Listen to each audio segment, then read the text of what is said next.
Esta é a terceira aula do nosso curso de História e Filosofia das Ciências Biológicas, dando continuidade hoje à história da biologia. Na aula passada nós terminamos no período romano e vamos retomar a partir desse momento histórico até a modernidade, passando pelo Renascimento, nessa aula de hoje. Bem, o período chamado medieval, ou Idade Média, ele foi marcado por uma hegemonia cultural, econômica, política da Igreja Católica, que não foi propício para o desenvolvimento de pesquisas empíricas, porque se acreditava que a verdade havia sido revelada através, né, dos, dos textos sagrados, né? Então a ideia que se tinha era que o ser humano foi criado à imagem e semelhança de Deus, né? E essa parte do universo que nós habitamos estaria no centro, né? Porque o local em que as criaturas semelhantes a Deus vivem, né? Deveria ser então o centro do universo. Então aí havia, né, o chamado sistema ptolomaico, que tinha a Terra no centro e os outros planetas girando em torno da Terra. E no que diz respeito à biologia, a ideia que se tinha é que toda forma de vida, toda característica dos seres vivos seguia o plano da criação, né? O mundo foi criado por Deus de acordo com um plano. Então, né, toda a engenhosidade, toda a beleza, né, das formas de vida derivariam desse plano divino. E, né, se adotava a explicação, uma interpretação literal, né, do texto sagrado, no sentido de que Deus criou o mundo em 7 dias, e em 6 dias e descansou no sétimo, né, e as espécies biológicas existentes foram aquelas preservadas na Arca de Noé, e que sempre tiveram as mesmas características, desde a criação até o momento atual, né, e até Linneu, né, grande taxonomista, aí pós-renascentista, ainda fez a sua classificação das espécies nessa visão chamada fixista, né, de que as características de cada espécie são imutáveis e segue a esse plano divino, né? Então, nesse contexto, né, a gente entende por que durante o período medieval houve poucos avanços aí nas ciências empíricas, experimentais, porque para que estudar a natureza se a verdade já estava revelada, né, no texto sagrado? Então, os grandes intelectuais da época se dedicavam a discutir o texto sagrado, né, a fazer as interpretações, né? Então, ao longo do tempo, a, os chamados padres da igreja, né, compilaram a doutrina da Igreja Católica a partir, né, dos textos sagrados, dos evangelhos, do Antigo Testamento, também com a influência do platonismo, e gerando aquela doutrina oficial, né, da igreja, que era também a ideologia dominante na sociedade. Então, o cristianismo começa como uma religião popular em Roma, mas pouco a pouco ele vai ascendendo ao poder, e Roma constitui um império mundial em que a doutrina oficial, né, que depois vai ser utilizada pelos colonizadores portugueses no Brasil, por exemplo, né, vai ser essa doutrina que se consolida nesse período. E a gente sabe hoje em dia que havia várias iniciativas no sentido de pesquisas empíricas, experimentais, como o caso dos alquimistas, mas os alquimistas, né, como você sabe, procuravam encontrar a fórmula do ouro. Então, para isso, eles tinham que estudar química, né, aprofundar os seus conhecimentos de química.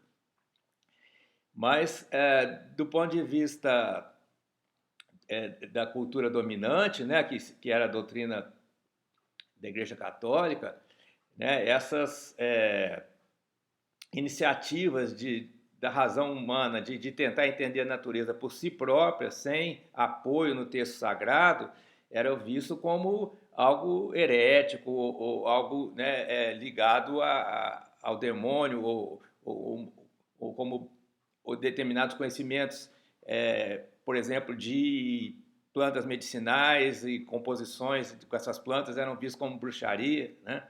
Porque escapavam daquele arcabouço doutrinário. E só ao longo do tempo, com diversos eventos, como a criação das universidades, a criação da imprensa, e, né, culminando as grandes navegações, culminando no Renascimento e no período moderno, é aí que então que se cria um ambiente propício para o desenvolvimento das ciências empíricas, das pesquisas empíricas, né, experimentais, procurando interrogar a natureza para a natureza responder, como dizia Galileu. Então, no período medieval, o que nós temos mais são discussões teológicas, né, sobre o texto sagrado e, a partir dele, interpretando os fenômenos da vida humana, da vida social, sem preocupação em interagir diretamente com a natureza, no caso da biologia, sem procurar fazer pesquisas com as várias formas de vida para estudar, né, as suas diferenças, os detalhes morfológicos, como Aristóteles fez, ou mesmo os detalhes fisiológicos ligados à área médica, né, que sempre é um assunto que sempre foi muito relevante para a sociedade, o entendimento da fisiologia e também das formas de tratar as doenças ou os ferimentos, né? Então a gente vê que só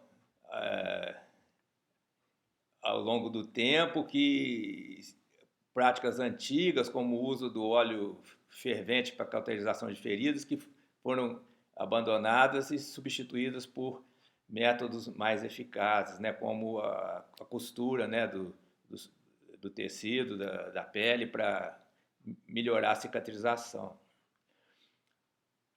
E as primeiras universidades que surgem no século XII, na Itália, universidades de Bolonha e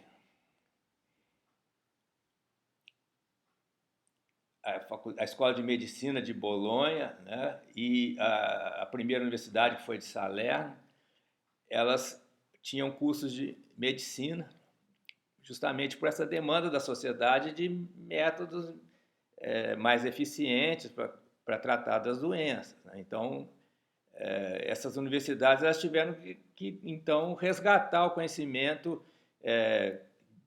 científico, que é o conhecimento, né, mais confiável para lidar com essas situações.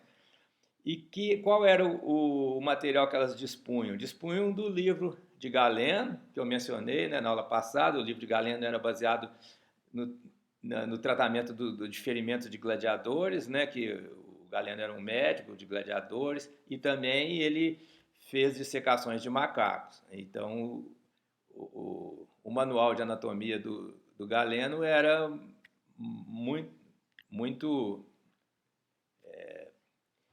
inadequado, mas é o que eles dispunham na época. E aí aconteceu também o resgate de Aristóteles, né? Os textos de Aristóteles, muitos tinham se perdido, mas haviam sido traduzidos para o árabe. Então, do árabe foram novamente traduzidos para as línguas europeias para ser utilizado nos currículos dessas primeiras universidades. Só que nessa tradução de Aristóteles para ser utilizado no ensino, né, os vários livros de Aristóteles se tornaram referências, obras de referência, né, nos cursos dessas universidades. Houve uma reinterpretação de Aristóteles, principalmente por Santo Tomás de Aquino, originando a filosofia chamada aristotélico-tomista, em que o Tomás de Aquino adapta a filosofia de Aristóteles ao cristianismo, à doutrina da Igreja Católica, que é marcada mais por um platonismo, né, por uma visão transcendente de Deus, né? Então nós temos um Deus criador que tem um plano e que molda, né, a realidade de acordo com esse plano, no processo da criação, isso parece muito com a teoria do Platão, do demiurgo, né? Porque para Platão existe um mundo das ideias que é eterno, que essas ideias são os moldes assim que, né, para gerar qualquer realidade. E o demiurgo ele pega esses moldes e ele então gera a realidade material, que seriam cópias, né, dessas ideias. O mundo material é um mundo de aparências, né, imperfeitas, que copiam esses moldes que são as ideias. Então, essa é a visão que São Tomás traz para a natureza, né, para conhecimento da natureza, e que está mais para Platão do que para Aristóteles, né? Porque para Aristóteles as formas elas são intrínsecas aqui à natureza, né? Estão sempre unidas com a matéria, não existe esse processo, digamos assim, do engenheiro ou um designer, né? Que vai moldar a matéria de acordo com um plano, né? Que seria o caso aí, o plano divino, né? Então, nessa visão criacionista, que até hoje continua, né? Hoje em dia ainda vivemos um debate, um revival, né? Uma retomada dessa visão criacionista. Na visão criacionista existe um plano divino que é o molde que gera, né, as várias formas de vida. Então, ao contemplar a beleza, né, e a engenhosidade e a inteligência, né, que existe nas formas de vida, a gente estaria remetendo à obra divina, ao plano da criação, né? Então, Deus, o Criador, é também o autor, né, de tudo isso que a gente observa na natureza. Então, essa era a visão medieval, que alguns tentam resgatar na atualidade, né? Isso é mais platônico do que aristotélico, mas o Aristóteles era o grande cientista, né? Então, os livros dele foram utilizados como no currículo dessas universidades, das primeiras universidades na Itália, mas a teoria, a filosofia aristotélica foi adaptada para se encaixar dentro da doutrina católica, né? Isso por São Tomás de Aquino. E essa síntese que ele fez constitui uma corrente filosófica que é importante até hoje no Brasil, né? Vários cursos de filosofia no Brasil foram implantados com essa orientação chamada aristotélico-tomista, né? Que essa visão de mundo, né? Quer dizer, um mundo criado por Deus, de acordo com um plano. Então, na biologia, nós temos todas as características dos seres vivos como sendo designadas por Deus, né? Deus como um arquiteto que constrói o mundo de acordo com um plano. E isso conflita, em boa parte, com as abordagens que se firmaram a partir do período moderno na biologia, né? Como mais claramente, né, conflita com o darwinismo, né? A teoria da evolução, que o darwinismo entende que esse processo evolutivo não é guiado, não é direcionado, né? Não é o resultado de um plano pré-estabelecido por Deus, né? É um processo que vai se organizando à medida que acontece, né? Então, essa visão medieval ela vai ser fortemente contestada no período moderno, não só em termos da, da concepção que se tem do ser vivo, mas também do método para se construir o conhecimento sobre o ser vivo, né? Porque, em vez de estar baseado no texto sagrado, na Bíblia, né, com o período moderno, que é inaugurado no Renascimento, né, a gente passou a entender que a razão humana, a mente humana é capaz de interagir com a natureza e chegar a conclusões por conta própria, sem apoio no texto sagrado, sem a verdade revelada. E aí, com esse método, né, que na primeira aula eu caracterizei, né, esse método científico que se fortalece no período moderno, a visão que se tem da biologia dos seres vivos, né, é bem diferente do que se pensava no período medieval, porque são métodos diferentes, pressupostos diferentes. E no período contemporâneo volta a haver esse confronto entre o criacionismo e o evolucionismo. Isso é muito interessante, porque por um certo período se pensou que estava superada essa visão criacionista, né, que ainda imperava até Linneu, né? Mas por motivos políticos, né, e culturais, esse debate voltou à tona, né? Então hoje em dia há um debate muito grande entre essa visão medieval, né, que assume versões mais sofisticadas, né, como o chamado intelligent design, o design inteligente. E o design inteligente já não vai mais necessariamente se referir a um Deus criador, a uma criação divina nos moldes, né, da Igreja Católica do período medieval, mas vai fazer referência à necessidade de explicar a vida, né, as formas de vida, por algum o ser inteligente, né, que estaria intervindo no processo evolutivo, ou seja, o processo evolutivo por si só, né, a auto-organização dos ecossistemas não seria capaz de gerar uma organização dinâmica, né, do ser vivo tão complexa como a que a gente observa. Seria necessário a intervenção de um arquiteto, um ser inteligente, superior, que conduza esse processo para que ele avance em termos de sistemas cada vez mais complexos, como no caso a espécie humana, com o nosso cérebro, que né, bastante compartimentado e com regiões específicas, especializadas. Então, tudo isso não poderia ser obra de um processo autônomo, né? Teria que haver um componente de inteligência fora do sistema vivo, certo? Bem, então, voltando para o período medieval, com o surgimento das universidades, né, então criou-se um ambiente, né, mais favorável ao livre pensar, à investigação científica, né, e essas universidades eram inicialmente voltadas para a área médica. E na área médica, a biologia humana, certo, se torna importante também, o melhor conhecimento da biologia humana, da anatomia, da fisiologia.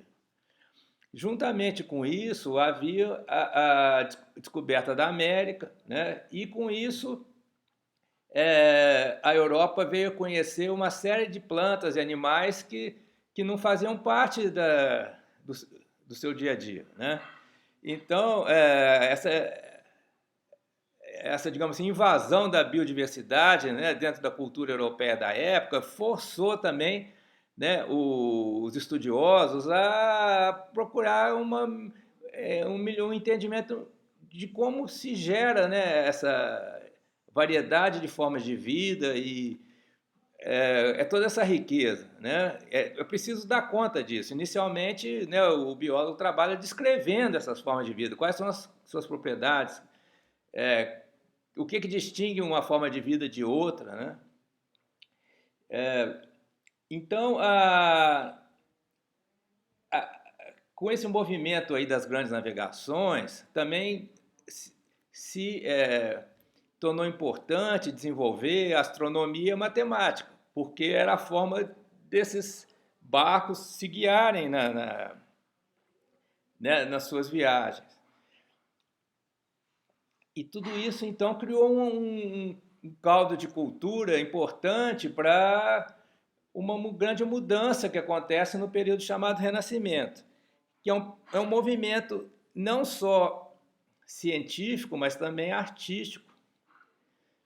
Assim como na Grécia a ciência estava unida à filosofia, no Renascimento a ciência está unida à arte. E a arte no sentido amplo, né? Porque Leonardo da Vinci, um dos expoentes aí do Renascimento, ele é um grande estudioso das formas, em geral, né? Desde vestuário, né, até arquitetura, né, e os desenhos que ele fazia, não só de seres vivos, mas também de máquinas, de engenhos, né, de invenções que ele fazia através dos seus desenhos, né, os seus famosos cadernos, que até hoje em dia estão sendo expostos, né, para o grande público. Ele tinha uma mente assim voltada para as formas, né, para as simetrias, para as proporções, né? Ele entendia que, né, as formas biológicas, como no caso do corpo humano, refletem proporções, simetrias que existem em todo o universo, em toda a realidade. Então, isso denota a capacidade da mente humana de entender essa realidade, né, através das formas, das simetrias, das proporções, de todo, né, mecanismos, engenhosidades, né, que hoje em dia caem na área das engenharias, né, o, a, o, a elaboração, né, desses mecanismos artificiais. Quer dizer, então nós temos as formas naturais, as formas artificiais, e tudo isso parece que tem uma racionalidade, né, que a mente humana pode aprender por conta própria, não depende do texto sagrado, né? Então, o Renascimento é esse grande passo no sentido da emancipação do pensamento em relação à religião, né? E que vai redundar no período moderno também numa grande ênfase na capacidade, na criatividade e na capacidade de ampliação do conhecimento através da interação empírica, né, com a natureza. Isso vai ser muito benéfico para a biologia. Nós temos aqui no Renascimento, né, vários artistas que, através do seu trabalho, também revelam conhecimentos científicos de interesse biológico. Então, nós temos o Botticelli, que fazia a chamada pintura botânica. São pinturas de plantas que revelam detalhes morfológicos de interesse biológico, para a ciência biológica que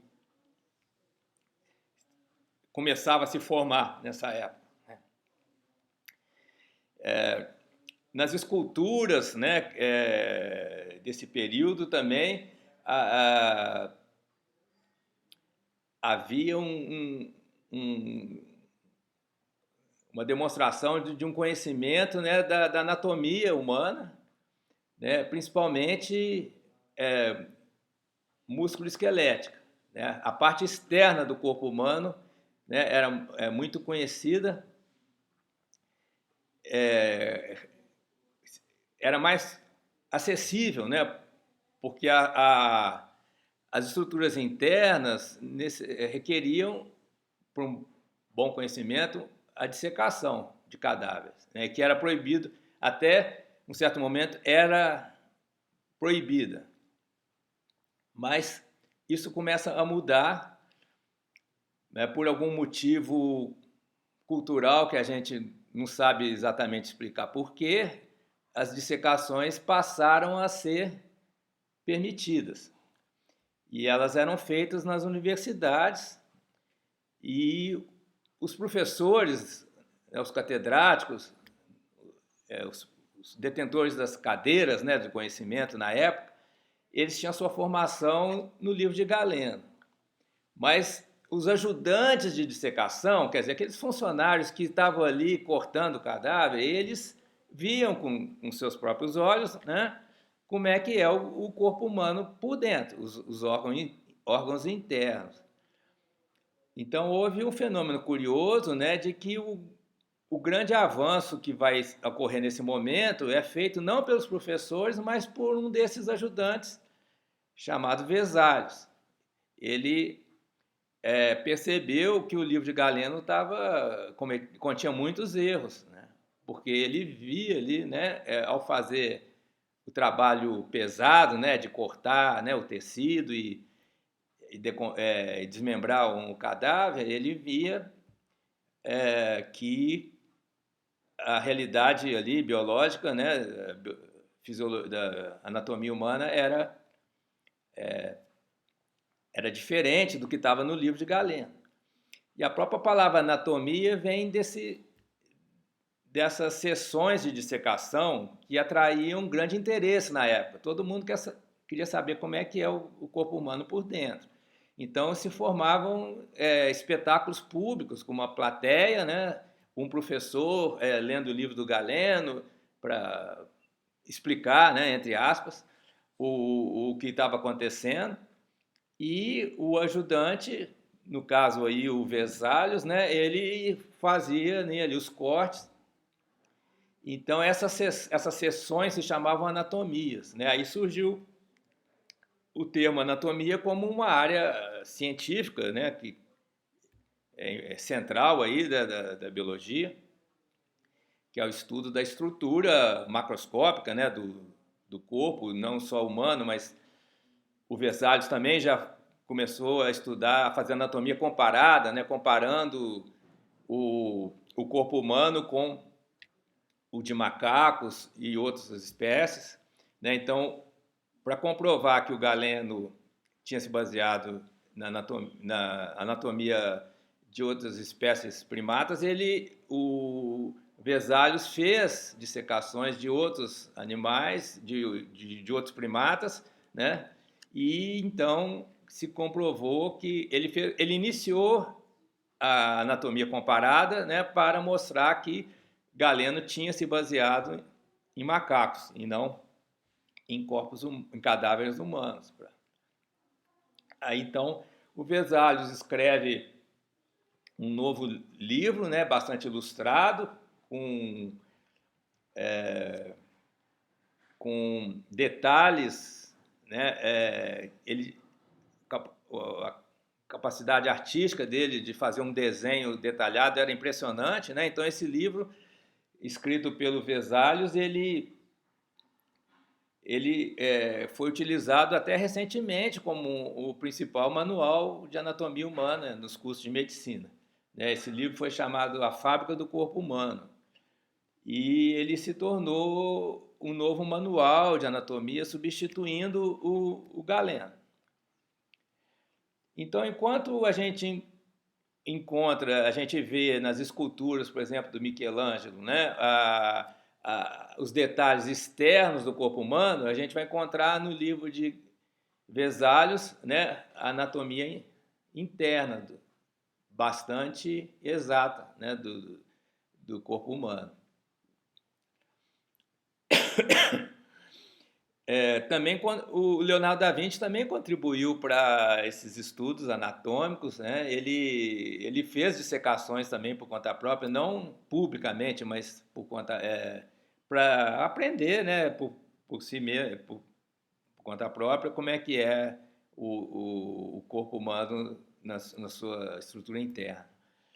E ele registrou essas aprendizagens nos seus cadernos, né? E então ele inventou técnicas para fazer isso, né, como a conservação do olho no albúmen e a injeção de cera no cérebro, né, porque são estruturas moles que precisariam ser preparadas para fazer os cortes, né, anatômicos e conseguir observar melhor como é que elas se constituem, né? Então é um trabalho não oficial, mas informalmente, uma colaboração entre artistas, artistas, cientistas, para um melhor entendimento da biologia humana. E já também iniciando a comparação da anatomia humana com de outras espécies, né? Anatomia comparada. Esse é o grande avanço desse período, né, no bojo aí dessas universidades que foram criadas na área médica, principalmente, né? Depois outros cursos, outros conhecimentos foram sendo elaborados. Também dentro dessa área médica, nós temos Ambroise Paré, um cirurgião francês que se tornou famoso, né, por suas técnicas de cicatrização, né, que ele estudou a dor, a hemorragia, né, o processo de infecção e criticou a ideia de que o pulso seria sempre benéfico, né, e também criticou o uso do óleo fervendo para cicatrização, né. A gente vê filmes aí desse período, a gente vê, né, um ferido, né, numa batalha sendo tratado com óleo fervendo, né? Isso aí então passou a ser visto como não adequado, né? E, e o Ambroise Paré desenvolveu técnicas de costura de vasos e da pele, né, que são utilizadas até hoje, né, para estancar, né, a hemorragia e também possibilitar uma melhor cicatrização dos ferimentos. O Vesalius, ele trabalhava na Universidade de Pádua e ele começou, né, então, como um mero assistente e se tornou assim, a grande autoridade da época na parte de anatomia. Agora, na fisiologia, né, não havia ainda nenhum avanço em relação à fisiologia do Galeno, né? Como eu falei na aula passada, né, a fisiologia do Galeno era baseada na ideia de que a vida deriva de espíritos invisíveis que estão no ar, que chamam pneuma, né? Esses espíritos são inalados, né, para o pulmão, né, no processo de respiração, e se unem com o sangue que está no estômago, gerando se une com o alimento que está no estômago, gerando o sangue, um sangue rico, né, em pneumas, que vai sendo consumido pelo corpo, e não havia ideia da circulação, né? Só no século XVII, já no período moderno, é que essa fisiologia do Galeno vai ser corrigida por Harvey, né, que fez experimentos para demonstrar a circulação do sangue. Com Harvey, então, se inicia na biologia o período moderno. Harvey é considerado o primeiro biólogo experimental que fez, seguindo a receita de Galileu, né, de se realizar experimentos para a gente melhor entender como é que a natureza funciona. O Harvey fez 2 experimentos para comprovar a circulação do sangue. Num deles, ele pressionou uma veia no sentido do ombro para a mão, certo? Devia ser uma veia bastante saliente, né? Ele pressionou essa veia com força e viu que ela se esvaziava. Depois ele voltou no movimento oposto, né, da mão para o ombro, ele voltou assim e viu que a veia se enchia de sangue. Isso significa que o sangue estava vindo da extremidade para o centro do corpo, que não existia na fisiologia do Galeno isso, né? Nessa época ainda não tinha como visualizar os vasos microscópicos em que o sangue arterial passa para venoso, né? Isso só vai ser possível depois com o microscópio. Mas o Harvey conseguiu, através desse experimento e de um outro que eu vou relatar brevemente, ele conseguiu demonstrar que há um retorno, né? Quer dizer, o sangue bombeado pelo coração vai até a extremidade do corpo e retorna. O outro experimento, ele se baseou num pequeno cálculo, né? Ele mediu a frequência do batimento cardíaco e a quantidade de sangue transportado pela artéria aorta em cada pulsação. Então, se a teoria do Galeno fosse verdadeira, a cada 15 minutos passaria pela aorta uma quantidade de sangue equivalente ao sangue existente em todo o corpo. Isso seria um absurdo, certo? Então aí é um argumento por absurdo. Quer dizer, se a teoria do Galeno fosse verdadeira, geraria um absurdo, que a cada 15 minutos nós renovamos, produzindo uma quantidade de sangue equivalente à do corpo inteiro, né? Então, para evitar esse absurdo, né, a gente tem que admitir que existe um retorno, quer dizer, pela veia cava, né, o sangue é bombeado pela aorta e retorna pela veia cava. Então não precisa produzir tanto sangue, basta, né, na outra circulação que é entre o coração e o pulmão, né, oxigenar esse sangue. O mesmo sangue, quer dizer, reciclar o mesmo sangue, não precisa produzir o sangue tudo de novo, a cada 15 minutos. Então, com esses dois experimentos, o Harvey inaugura a biologia experimental, que ele defende uma ideia, da ideia da circulação, com base em experimentos que podem ser repetidos, né?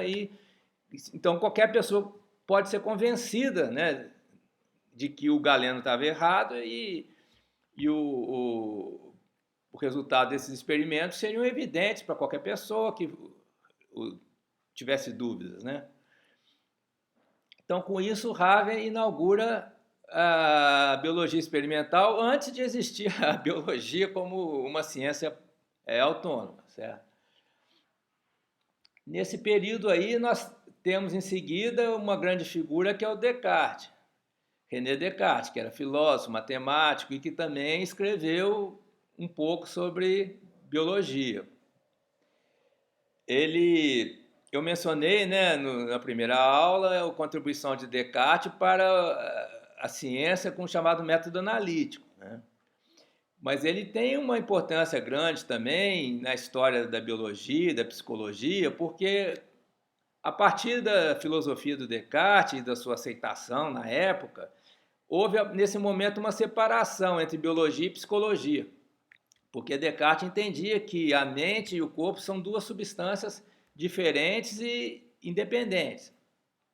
Então a psicologia e a filosofia, né, a psicologia filosófica, uma abordagem filosófica da psicologia, estudariam a mente. E a biologia, ou a medicina, para usos práticos, estudariam o corpo, né, a fisiologia, a anatomia, a fisiologia. Como eu mencionei, né, na primeira aula, a comunicação entre o corpo e a mente seriam pela glândula pineal. Então, nós temos duas entidades distintas, né, o corpo e a mente, que se comunicam pela glândula pineal, possibilitando que a mente passe comandos para o corpo e que aquilo que aconteça no corpo seja reconhecido pela mente. Então, nós temos aí o chamado dualismo de corpo e mente. E isso teve importância porque o estudo dos animais na biologia, até o século XX, vai ficar restrito ao corpo, né? Por exemplo, no caso do behaviorismo, que é a grande corrente de pensamento no estudo do comportamento no século XX. Então, se procura estudar apenas o comportamento, seja o comportamento aberto, né, o comportamento observável por uma terceira pessoa, por um observador científico, seja o chamado comportamento interno ou coberto, né, que seria a fisiologia, o processo fisiológico. Então, se restringia a biologia, ou a chamada psicobiologia, ao corpo, a estrutura e função, as estruturas e funções do corpo, deixando a mente para a psicologia, né? Embora o behaviorismo tenha prosperado entre psicólogos, mas, né, o viés do behaviorismo é biologizante, né, no sentido de biologizante no sentido de uma biologia separada da psicologia, deixando de lado a mente enquanto um sistema que supostamente seria diferente e independente do corpo, né?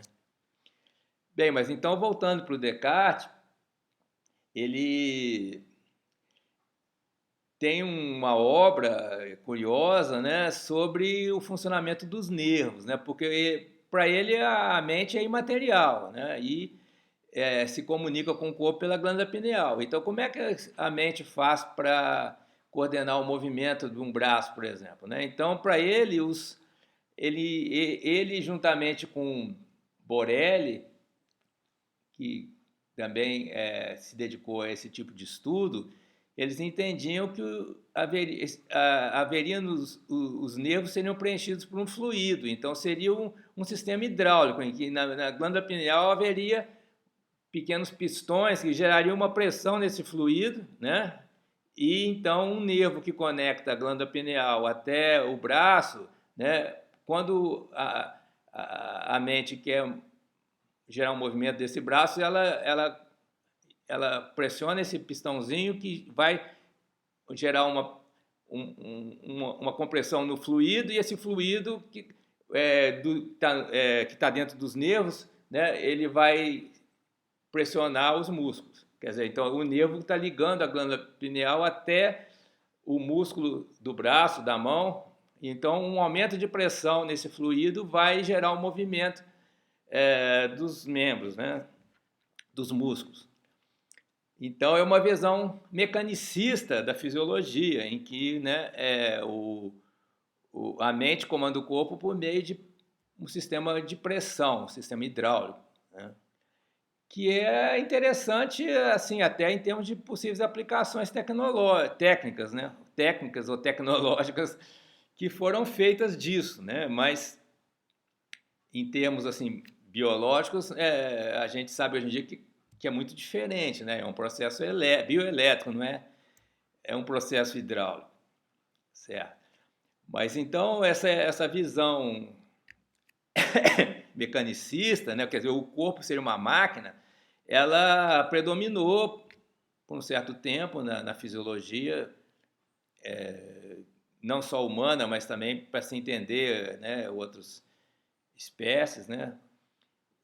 Até também na descoberta da eletricidade, o papel da eletricidade no corpo, né, vivo, isso ainda era uma visão assim muito fisicalista, materialista, né, de que o corpo é uma máquina regida pelas leis da física e que a mente, no caso o conhecimento, o sentimento, todas as funções mentais seriam um domínio à parte, né, do corpo. Então tem uma grande importância histórica esse trabalho do René Descartes. Bem, nessa época aí que nós estamos nos referindo, né, por volta de 1700, e nos séculos seguintes, a pesquisa científica ela era feita por pessoas, por amadores, né? Não existia assim o cientista financiado pelo Estado para fazer suas pesquisas e formar, né, novos cientistas, né? A pesquisa científica era feita por amadores, alguns deles conseguiam as graças, né, do rei, conseguiam uma doação, né, para suas pesquisas, mas as universidades, na época, elas estavam voltadas só para a reprodução daquele conhecimento tradicional, né? Não para a pesquisa. Quer dizer, havia uma dissociação entre a pesquisa inovadora e a universidade. A pesquisa era feita fora da universidade, nas sociedades científicas. Então, esses amadores, eles se organizavam em sociedades científicas, né, para trocar informações e divulgar, né, suas descobertas. E essas sociedades científicas, elas não eram só científicas, porque também elas estavam envolvidas na política, né, principalmente nos Estados Unidos, né, nós temos Thomas Jefferson e Benjamin Franklin, eram cientistas que participavam dessas sociedades científicas e também eram políticos, né, bastante influentes. Então começa aí também uma interação entre a ciência e a gestão, né, do poder de Estado, que é importante. E isso, nesse momento, se passa fora do âmbito das universidades. A universidade está só reproduzindo, através do ensino, né, aquele saber já tradicional. E essas pessoas que amavam a ciência, né, os inventores, né, eles trabalhavam fora da universidade e eles que geraram um grande progresso do conhecimento nessa época. Então nós temos vários aparelhos que são inventados por esses amadores nas sociedades científicas, né? Os pêndulos, muito usados na física, né? Por exemplo, para ver energia potencial e o período, né? As oscilações, tudo isso é fundamental e na física e esse pequeno instrumento, né, ajudou bastante. Barômetros, né, que media a pressão, termômetros, media a temperatura, hidrômetros, media o fluxo da água, bombas de ar, motores. Então, nessas sociedades científicas, havia esse caldeirão de criatividade com, né, invenções de todo tipo, né, de interesse científico, técnico, né, também, para aplicações industriais, né, no futuro. Então, aí é o caldeirão que gera o progresso do conhecimento, né? E duas das invenções feitas por esses amadores foram fundamentais, né? O microscópio, que foi bastante aperfeiçoado nessa... quer dizer, já existia o conhecimento de lentes, né, que eram usadas aí no período medieval, mas houve um aperfeiçoamento muito grande, né, para se conseguir visualizar aquilo que é muito pequeno, né, aquilo que com o olho nu é inacessível, né? E também, juntamente com o microscópio, o telescópio, que permite observar com maior precisão aquilo que está muito distante e é muito grande e que não pode ser abarcado a olho nu, né? Para a biologia, o microscópio que foi assim, um divisor de águas que possibilitou descobrir um novo mundo, o mundo da vida microscópica. E temos 5 desses amadores que se destacaram com o uso do microscópio na área biológica. Então, eles são chamados os 5 microscopistas. Malpighi, Leeuwenhoek, Hooke, Swammerdam e Grill. Né? Vocês já devem ter certa familiaridade com esses nomes, que eles são muito famosos por suas descobertas. Malpighi descobriu a estrutura fina do fígado, mostrou que a bilis era secretada pelas células do fígado, descreveu a camada interna da pele, as papilas da língua e a estrutura do córtex cerebral. Quer dizer, esse pessoal, eles pegavam várias partes do corpo e colocavam no microscópio para ver como é que é, né? E não só do corpo humano, mas de outros animais e de plantas também, né? Leeuwenhoek descobriu organismos microscópicos na água, em uma cultura de pimentas. Essa é uma história curiosa, porque ele acreditava que a pimenta tinha farpas que espetavam na língua, na boca, e aí gerava essa ardência, né, típica da pimenta. Então ele pôs a pimenta no microscópio para ver essas farpas. Só que não tinha farpa nenhuma, mas por acaso, né, tinha ali alguns micro-organismos. Então ele descobriu, né, a vida os micro-organismos, a vida microscópica. Também descobriu que a água quente mata os micro-organismos. Por quê? Ele tinha aquecido, né,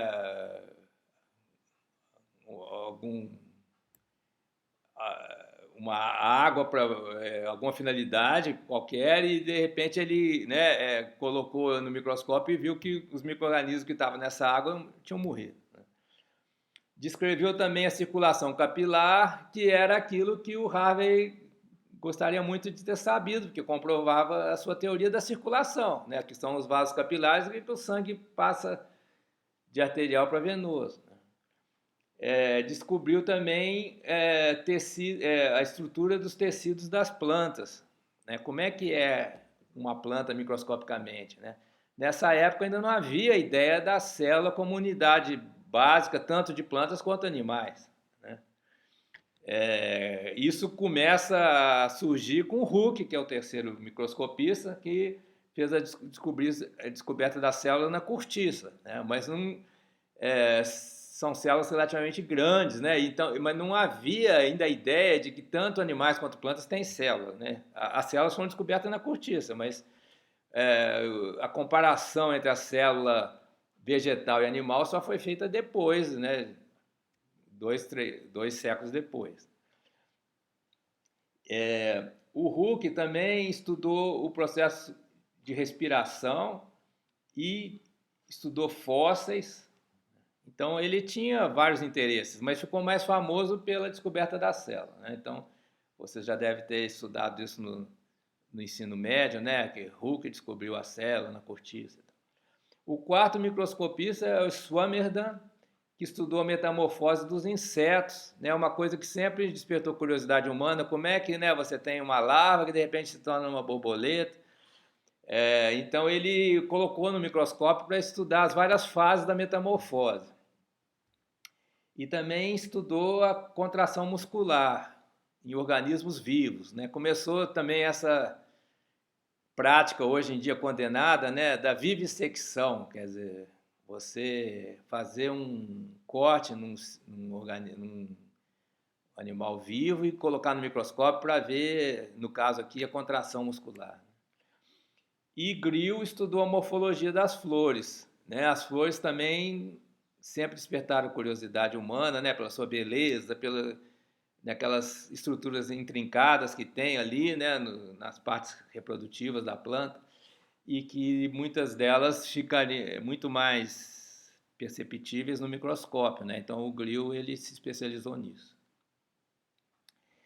Nessa época nós temos ainda Linneu, né, ao final do século XVII, com todas aquelas plantas e animais que estavam sendo levados para a Europa por meio das grandes navegações, né, houve uma necessidade de estabelecer um novo sistema de classificação das espécies, né, porque o de Aristóteles era muito primário, né, baseado em sangue vermelho, né, e outros critérios que na época é o que ele dispunha, mas o Linneu, então, o Linneu ele bolou o sistema binomial, que é através de dois termos só caracterizar as espécies, porque antes do Linneu se precisava de vários termos, ou então, no caso das plantas, era o desenho, né, que identificava a espécie. Com o Linneu, então, nós temos a terminologia, que é usada até hoje, né, para gênero, espécie, né, em latim, né, que era a língua científica da época, né, que favorece, né, um melhor, quer dizer, gera um método, né, de uma melhor maneira de classificar as espécies, mais econômico, um método mais eficaz e econômico. Só que o Linneu ele era ainda criacionista, né? Ele entendia que essas espécies que existem atualmente sempre existiram nessa forma, né? Elas foram criadas por Deus com essas características que as distinguem umas das outras, né? E isso tudo faz parte do plano da criação. Então, o sistema binomial de Linneu ele é de compartimentos estanques. Não existem formas intermediárias entre duas espécies. Ou é uma espécie ou é outra. Não tem transição evolutiva, né? Já com Darwin isso vai mudar, porque para Darwin todas as espécies evoluem a partir do ancestral comum, então você tem transições e você pode encontrar, né, indivíduos que estão no meio do caminho entre duas espécies conhecidas. Quer dizer, no passado houve, né, esses indivíduos que, por meio de mutações da seleção natural, no caso de, bem, em Darwin inicialmente não tinha o conceito de mutação, né? Eu vou falar isso na próxima aula, mas por meio, né, de adaptações, né, ao ambiente pela seleção natural, né, há um processo temporal em que, né, de uma espécie surgem variantes e eles vão se transformando até se estabilizar como uma outra espécie diferente. Então, cada espécie ela é um tipo assim estável, né, que as populações estabilizaram nesse padrão, né, mas há fases intermediárias entre esses padrões estáveis, que são aquelas fases instáveis, né, ou aquelas fases em que havia as transformações que levaram de uma espécie para outra, né? Então, hoje em dia se questiona muito a taxonomia do Linneu, né? Então, nós temos outros métodos aí, filogenéticos, né, baseados na teoria evolutiva, para fazer a classificação das espécies biológicas. E tem muitos autores até que questionam se realmente existem espécies biológicas, existem esses tipos estanques, né? Porque se é um processo contínuo de evolução, lenta e gradual, então o conceito de espécie seria muito forte, né? Exige que tenhamos padrões totalmente disjuntos, quer dizer, não poderia haver uma combinação de características de uma espécie e de outra, né? Você teria que ter um conjunto de características que seria exclusivo de cada espécie, né? Mas isso na prática nem sempre acontece, né? Então, hoje em dia se questiona o próprio conceito de espécie, né? Alguns chegam ao ponto de dizer que só existem indivíduos biológicos, não existem espécies, né? Cada indivíduo tem seu conjunto de características próprias, né? E a gente falar em espécies já seria um certo exagero, mas isso é um debate contemporâneo, atual. Né? O Linneu simplesmente assumiu que existem espécies distintas, né, com características exclusivas, e que isso segue o plano divino da criação e ponto final, certo? Então, a partir disso, ele elaborou, né, o seu sistema e publicou um livro chamado Sistema Natural, já reconhecendo 24 classes de plantas e 4.000 espécies animais. Mas havia certas evidências empíricas, né, que mostravam que esse sistema rígido não seria totalmente adequado, né? Então, já nessa época, nós temos Cuvier, né, que elaborou a teoria de catástrofes. O que seriam as catástrofes? Ou melhor, qual seria a importância das catástrofes para a biologia, né? Seria a ideia, né, que hoje em dia está na área chamada de biogeografia, né, de que Deus criou uma variedade de espécies, né, mas a distribuição geográfica delas não é homogênea, não é uniforme. Por quê? Porque em determinadas regiões ocorreram certas catástrofes que eliminaram alguma dessas espécies, né? Então, a teoria das catástrofes ela é para explicar a diferença na distribuição geográfica das espécies no contexto de um sistema fixo de espécies. Quer dizer, então, o elenco, né, o repertório de espécies é fixo, foi criado por Deus. Mas por que a gente não encontra elefante no Brasil, né, e não encontra jabuticaba na Europa, certo? Por eventos naturais que eliminaram, né, nessas regiões, né? No Brasil, na evolução de milhões de anos ou bilhões de anos aqui, né, os elefantes foram eliminados e as jabuticabas foram eliminadas na Europa, mas porque se não fossem essas catástrofes, esses eventos, nós teríamos todas as espécies em todos os locais, certo? Né? Então, é uma tentativa de explicar a distribuição geográfica desigual, não uniforme, né? Bem, então, esse debate no século XVII, né, quer dizer, houve um grande avanço na área de taxonomia, mas ainda marcado pela concepção fixista, né, e se tentando explicar as diferenças de distribuição geográfica por meio de eventos naturais que alteram o plano divino, né, e geram uma distribuição desigual. Então, aqui nós vamos passar agora para o século XVIII, com grandes debates que surgem, né? E então várias áreas da biologia começam a ser investigadas e questões são levantadas e se tenta responder. Um dos debates foi sobre o processo embriológico, né? O que hoje, na área que hoje em dia a gente chama de embriologia. Então havia duas grandes hipóteses, né? Havia aqueles que entendiam, o chamado pré-formacionismo, né? Que entendia que já o embrião de um ser vivo já contém a forma adulta em miniatura. Então, o processo embriológico seria um processo só de aumento de tamanho, porque já há, né, uma pré-formação do organismo desde a sua geração. E a outra corrente era a corrente dos epigeneticistas, que entendiam que, inicialmente, o embrião não tem as formas do adulto, mas essas formas vão se desenvolvendo progressivamente, por diferenciação, né, dos tipos de célula, que é a teoria que a gente acredita atualmente como resultado dos experimentos que foram feitos.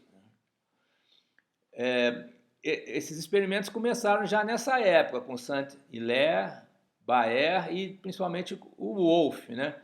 O Wolff fez aquele experimento de observação do desenvolvimento embriológico do ovo da galinha, que é um experimento que às vezes se faz até no ensino médio, né? Interessante assim para um estudo de feira de ciências ou laboratório de ciências, né? Esse experimento do Wolff, que é relativamente simples, ele comprovou, né, que as estruturas da galinha adulta, como o bico, a pata, se formam ao longo do processo embriológico, não estão lá desde o início, né? Já se podia ver com o microscópio, né, que no embrião, aquele pontinho, né, mais escuro no ovo da galinha, não existia uma galinha em miniatura, né? Existia um aglomerado de células. E progressivamente, ao longo do desenvolvimento embriológico, enquanto a galinha choca o seu ovo, né, as formas vão sendo geradas e vão sendo definidas, né, que a gente chama atualmente de diferenciação celular. É um processo que a gente ainda não entende totalmente, né, mas já recentemente nós temos importantes avanços aí, né, de ideia de célula totipotente, né, células tronco, etc. E essa pesquisa começa nessa época, no século XVIII, então esse debate foi vencido pela epigeneticista. Inclusive, a gente usa esse termo epigenética, né, para essa visão mais atual do processo de desenvolvimento, né? Nós não somos meramente um resultado de um programa genético que já está todo ele contido no DNA, né? Não, né? As características de um ser adulto, né, vêm tanto da herança genética quanto, né, de processos que acontecem no corpo, na interação com o ambiente, processo adaptativo, né? E isso eu vou falar mais na próxima aula, certo? Um outro debate que marcou o período moderno eram as chamadas teorias da geração. A questão era, né, como que se forma esse novo ser? Será que ele, no caso da reprodução sexuada, será que o material, a célula germinativa, né, o sêmen masculino já contém o ser completo e a fêmea só serve para fazer crescer esse ser? Ou o contrário, será que a mãe que contém as características do ser e a contribuição do pai é apenas deflagrar o processo, né? Aí isso foi comparado com quando você vai adicionando açúcar na água e aí acontece a cristalização. Então, era a teoria da precipitação, né? A contribuição paterna do macho era só para precipitar o ser que já estava no óvulo, na fêmea, né? Quer dizer, tínhamos várias teorias aí para explicar isso, né? Essa teoria da precipitação é uma delas. Quer dizer, a fêmea é uma teoria feminista. A fêmea que tem as características da prole, dos descendentes, o macho só dá o ponto de partida para esse ser começar o seu desenvolvimento embriológico. Tem a teoria da pangênese, que foi acreditada por muito tempo, inclusive por Darwin. É a teoria que de todas as partes do corpo, né, minúsculos grãos se deslocam e vão para o aparelho reprodutor. É a ideia de que a célula somática se transforma em célula germinativa. Então, tudo que acontece no corpo pode ser passado para os descendentes, né? Isso está ligado com a ideia, né, de herança de características adquiridas, né? Se eu faço musculação, né, desenvolvo meus músculos, desse músculo vão se soltar partículas que vão para os meus espermatozoides e vão, então, influenciar nos meus filhos, né, ou filhas, né? Eles vão ser mais fortes, mais musculosos. Então, essa teoria ela era acreditada até o início do século XX, né? E não havia nessa época ainda a distinção entre célula somática e célula germinativa, né? E a linhagem genética que não é determinada pelo que acontece no corpo, né, na célula somática. Então, eles acreditavam em que as características dos filhos eram derivadas do modo de vida dos pais, né, de tudo que acontecia no corpo dos pais. A segunda teoria era a teoria da precipitação, que eu já citei. Havia mais duas. A teoria do seminismo, que talvez a mais próxima do que a gente acredita, é que tanto o macho quanto a fêmea possuíam sementes, e da união dessas sementes surgiria um novo ser. E havia outra teoria que a gente pode traçar lá para os gregos, a sua origem, né, lá no Anaximandro, que é a teoria da panspermia, ou geração espontânea. Quer dizer, em todo o universo teria, né, uma substância primitiva da qual poderia originar um ser vivo. Então, Aristóteles foi um crítico disso. Para Aristóteles, o ser vivo só vem de outro ser vivo. Não tem um ser vivo vindo da matéria inorgânica, né?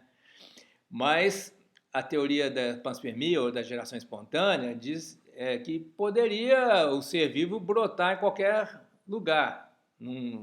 O ser vivo poderia vir do ser não vivo, da matéria não viva, né?